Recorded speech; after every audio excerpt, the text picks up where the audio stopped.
first set with Anne.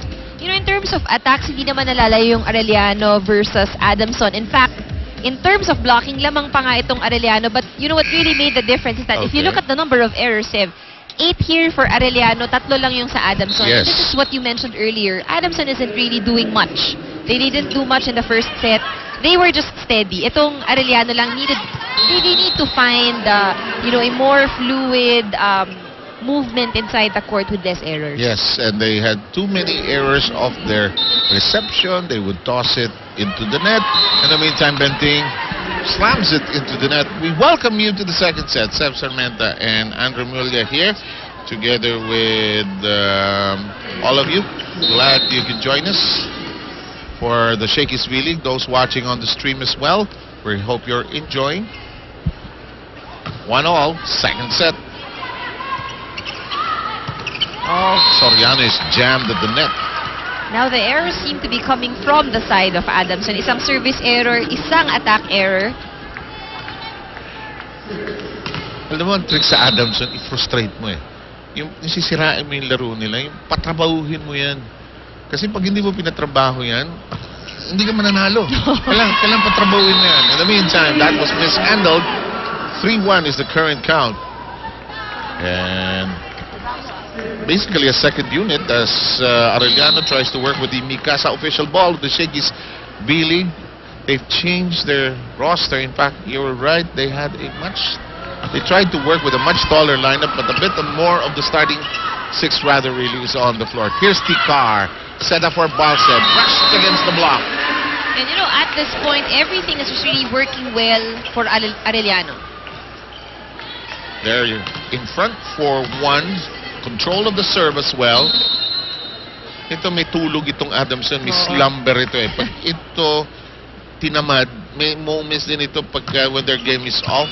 Like in this situation. It's the reception. They've had 2 reception errors. This is the time I love looking at Sherwin Meneses.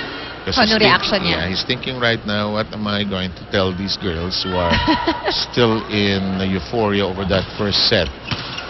Ayan, this is the difficulty. Hindi madala ng maayos sa setter ang first ball. Tikar. Oh, overreach. Nope, didn't go that way.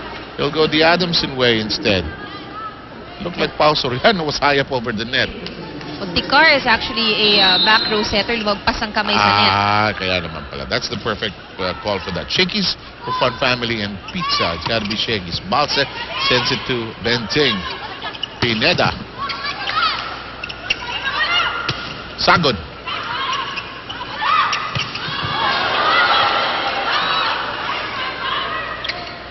Lundagan ang lundagan.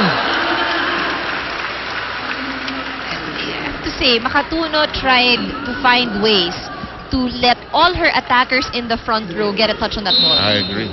And now going back to the beach volleyball reference, I think beach volleyball teaches you to be a little more athletic actually. Kasi dalawa lang kayo eh. It's not fun, huh? It's difficult. It's difficult. The timing is also different. Of course, you don't jump at the same timing that you would when you're indoors. Kasi lulubog ka. Lulubog ka, correct. So, mahirap yung elevation from if you jump from the sand. Try what you normally do on a nice court, even a cement court, a Triton sand, you will sink half of the time. Looks fun actually, but it's not.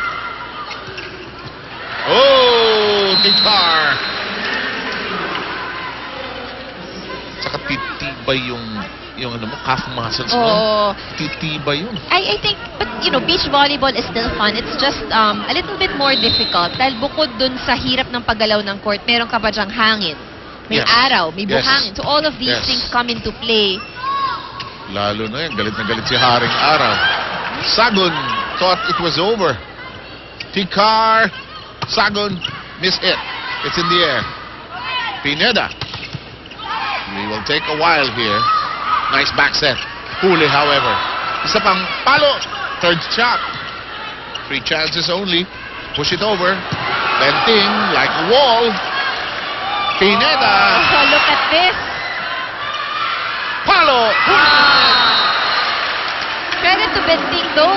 She's done an excellent job in really defending the balls in the back row. Just keeping it alive, keeping it playable.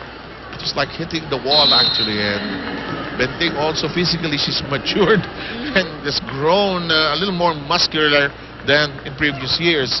Henson, 7-4. Arellano, rather, is leading. That's a good cross-court by Pineda.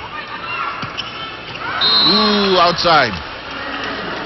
Yung down the line, napaka-tempting gawin kasi mahirap kunin ang depensa.